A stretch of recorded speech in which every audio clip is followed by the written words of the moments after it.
புதுவையைச் சேர்ந்த வீரர்கள் புதுச்சேரி கிரிக்கெட் அணியில் சேர்க்கப்படாததை கண்டித்து லட்சிய ஜனநாயக கட்சி தொடக்க விழாவில் பேசிய தலைவர் சமூக சேவகர் ஜோஸ் சார்லஸ் மார்டினை கிரிக்கெட் வீரர்கள் நேரில் சந்தித்து நன்றியை தெரிவித்தனர்.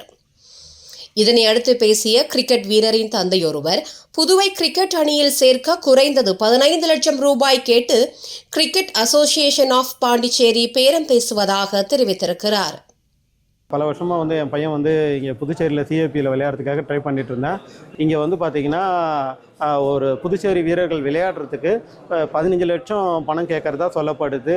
நான் நியூஸ் பார்த்தேன். அதையும் தாண்டி மேலே அதாவது பல மாநில முதல்வர்கள் பெரிய பெரிய பதவியில் இருக்கிறவங்க பையங்க பார்த்தீங்கன்னா பாண்டியில் விளையாடிட்டு இருக்காங்க. அவங்க மாநிலத்தில் அவங்களால விளையாட முடியாது, இங்கே விளையாடுறாங்க. இது 15 லட்சம்லாம் இல்லை, அதுக்கும் மேலே தான் இருக்கும் இந்த தொகை. இது மாதிரி ஒரு பெரிய இது சாதாரண சாமானியனால் எதிர்த்து நிற்கவே முடியாது. இதுக்காக எங்களுக்கு பார்த்தீங்கன்னா சார்லஸ் மார்டின் சார் பார்த்தீங்கன்னா பாண்டிச்சேரி கிரிக்கெட்டர்ஸ்க்கு பல உதவிகள் பண்ணிக்கிட்டு இருக்காங்க.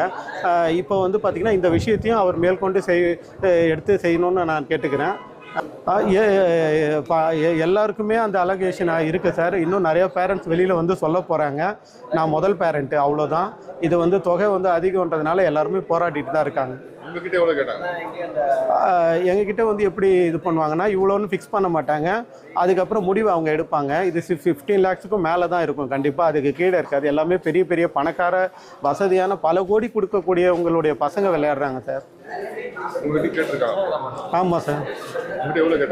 எங்ககிட்ட இவ்வளோன்னு ஃபிக்ஸ் பண்ண மாட்டாங்க சார். உங்களால் என்ன முடியும்னு தான் கேட்பாங்க. அதுக்கப்புறம் நம்மளை வெளியில் தள்ளிடுவாங்க.